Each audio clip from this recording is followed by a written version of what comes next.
So use extra, extra virgin olive oil. It's 100% pure, like me. For decades, one episode of Married with Children simply ceased to exist. No reruns, no DVD release, no mention from the network, just silence, and a legend that something truly shocking had been buried. A fully produced, cast-approved, studio-ready scene had been quietly pulled from the schedule and locked away, as if it never happened. It was said the producers thought it was inappropriate to be shown. So what was so dangerous that even the most rebellious show on television had to delete it? And why are we only now able to talk about it? Join us as we uncover the banned Bundy episode they tried to erase from history forever. The sitcom that broke every rule. To understand why this episode caused so much panic, you first need to understand what kind of show Married with Children actually was, because in the late 1980s, it was unlike anything American television had ever seen before. Back then, television was a very safe, very comfortable place. Family sitcoms ruled the airwaves, and they all followed the same formula. The father was wise and kind, the mother was warm and loving, the children were funny but sweet, and by the end of every episode, everyone hugged and learned a valuable lesson. Shows like The Cosby Show and Family Ties were massively popular, and networks loved them because they were clean, easy, and advertiser-friendly. Then came the Bundys, and everything changed. Married with Children launched on Fox in 1987, and from the very first episode it made absolutely clear it had no interest in playing by the rules. Al Bundy was a tired, miserable shoe salesman who hated his job and spent most of his time trying to escape his own family. See, it's part of my job to make the customers feel special. It's what I do, and I'm proud of it. I'm a pro. I care. Peg was lazy, self-absorbed, and completely unbothered by the chaos around her. Their daughter Kelly was dim and boy-crazy, and their son Bud was awkward, desperate, and hopelessly uncool. This was not the American family television that had been selling for decades. This was something raw, darker and more honest, and audiences connected with it immediately and powerfully. Critics were horrified. Watchdog groups called it irresponsible. Parents complained loudly. But Fox leaned into the controversy because the ratings were extraordinary, and the more people complained, the more other people tuned in to see what the fuss was about. For 4 seasons, the show kept pushing further, testing what television would allow and daring anyone to stop them. And mostly, they got away with it. But the writers were about to take things somewhere that would make every previous episode look tame by comparison, and this time, the consequences would be very different. Walking the edge of acceptability. By the time Married with Children reached its 4th season, it had already built a reputation as the most controversial sitcom on American television, and the people behind it wore that reputation proudly. Every week, the writing team pushed a little harder and tested a little further, discovering that the invisible line between acceptable and unacceptable was further away than most people assumed. Jokes that seemed outrageous on paper would sail through the approval process, air on television, and generate just enough outrage to keep people talking without causing any lasting damage. The formula was working beautifully, but the road was never completely smooth. Fox received complaints constantly. Advertisers would occasionally grumble about specific episodes. Critics wrote lengthy pieces arguing the show was damaging to families, to women, and to society in general, pressured sponsors to walk away from the Bundy household entirely. The show survived all of it. What developed over time was an unspoken understanding between the writers and the network. There was an invisible line everyone in the room understood. You could mock marriage, failure, laziness, and working-class life as brutally as you liked, as long as you stayed on the right side of that line. The writing team became experts at dancing right up to the edge without crossing it, and audiences loved them for it. For years, this balance held perfectly. Then one script arrived that did not dance up to the line and pull back. It walked straight across without hesitation, and dared anyone to do something about it. What was inside that script that made everyone so suddenly and deeply uncomfortable? The plot that went too far. The script for I'll See You in Court started out looking like a fairly typical Married with Children episode. Al and Peg book a night at a cheap, tacky motel, the kind of place that perfectly suited the Bundy budget and the Bundy taste. On the surface, it seemed like a simple setup. Ordinary people in an embarrassing situation, and it did not appear any more dangerous than dozens of episodes the team had already produced. But then, the story took a very sharp turn. While staying at the motel, Al and Peg discover that the management has been secretly recording guests in their rooms, capturing intimate and private moments on hidden cameras without the knowledge or consent of anyone being filmed. The Bundys realize, with mounting horror, that they themselves have been recorded during their stay, and that a tape of them now exists in the hands of complete strangers. Their neighbors, Steve and Marcy, are caught up in the same situation, having stayed at the same motel and been recorded in exactly the same way. What follows is a lawsuit, a courtroom battle, and the kind of deeply humiliating chaos the show had always thrived on. The comedy came from characters being forced to discuss their most private moments in a very public legal setting, and from the general Bundy disaster that unfolded every time Al tried to handle a situation he was completely unqualified for. The problem was not the comedy. The problem was the subject matter sitting underneath it. Hidden cameras, private recordings, intimate footage captured without consent. These were not just clever ideas for a television plot. They were real things happening to real people, and the network was about to realize it had a very serious problem on its hands. And what made everything dramatically worse was that a storm was already gathering outside the building, one that nobody inside had seen coming. Why this episode triggered panic? When executives at Fox looked carefully at what I'll See You in Court was really saying, the unease in the building turned into something much closer to genuine panic. On the surface, the episode was a comedy, full of jokes and Bundy chaos, but underneath all of that, it was dealing with something that felt very different from anything the show had tackled before. Hidden cameras, voyeurism, intimate footage recorded without consent and potentially shared with strangers. These were not abstract fictional ideas. They were real fears that real people were beginning to experience, and the timing could not have been worse.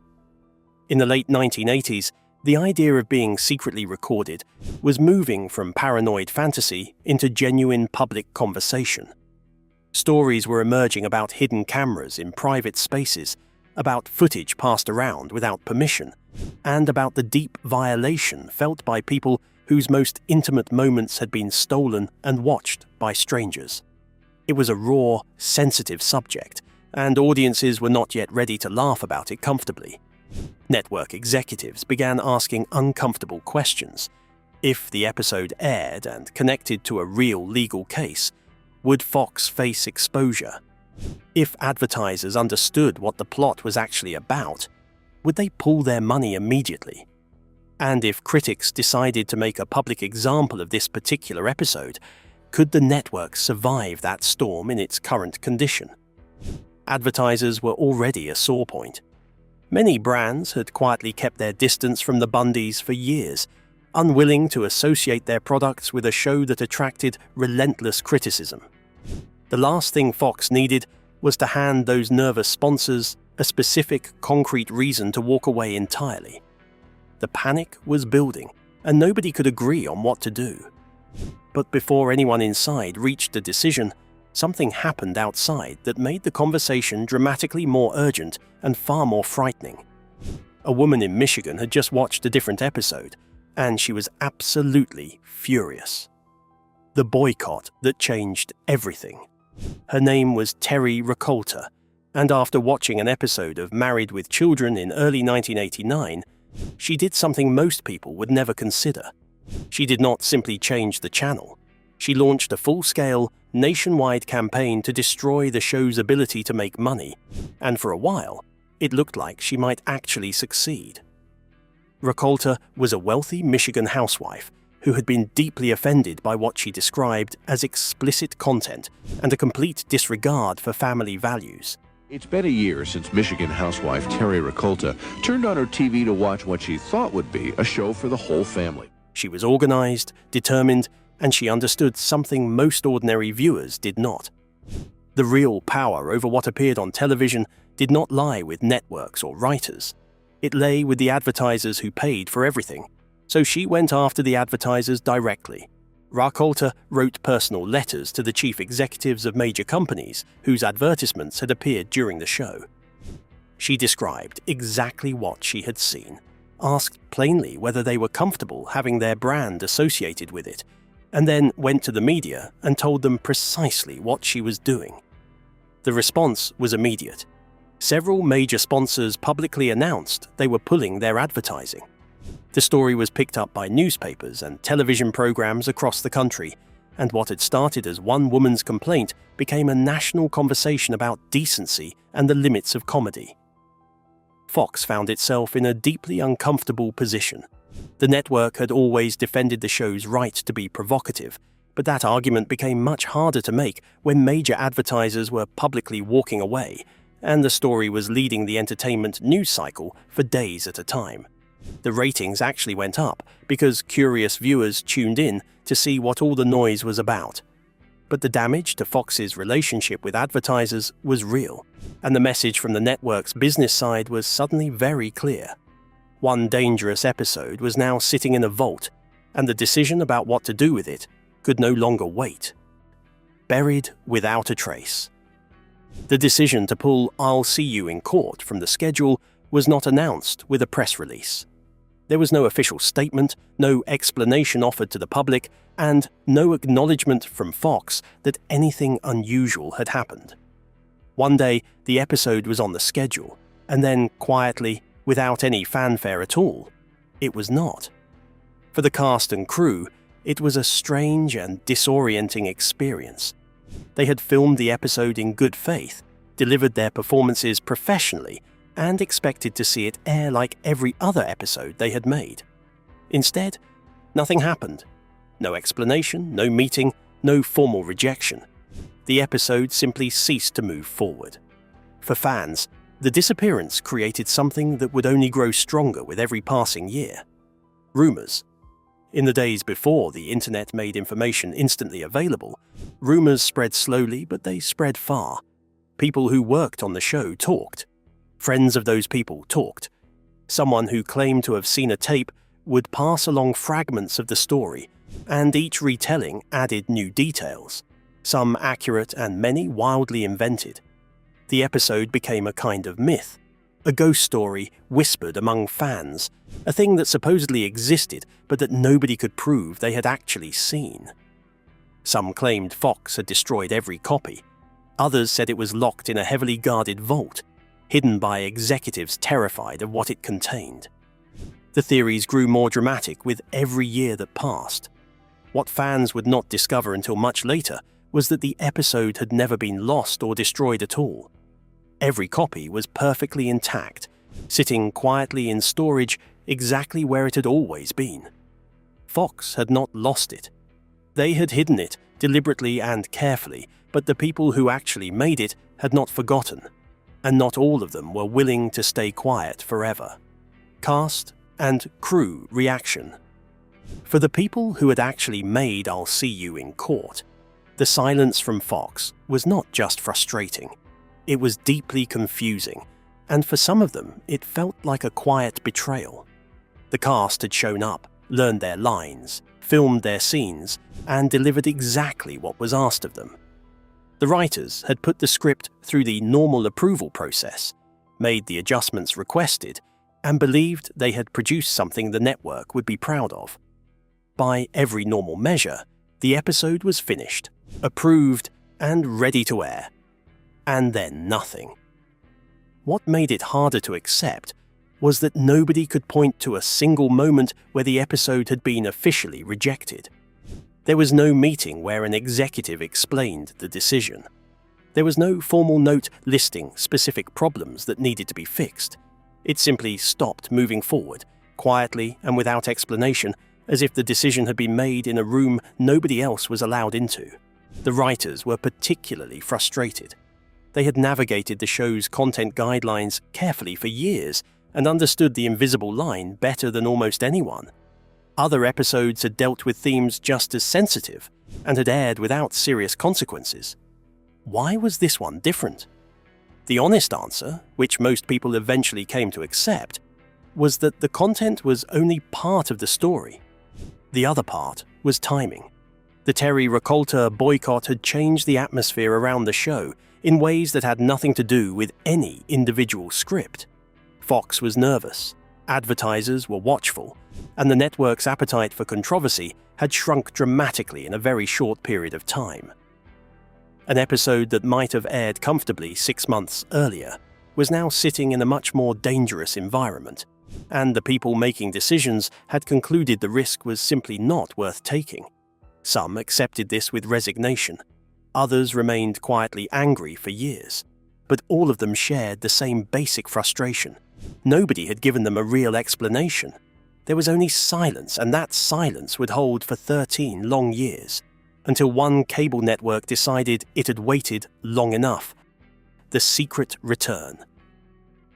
For 13 years, I'll See You in Court existed only as a rumor. Fans who had heard whispers about the episode had no way to verify whether it was real, no way to find a copy. It had become television folklore, the kind of story that gets bigger and stranger the longer it goes untold. Then, in 2002, FX quietly changed everything.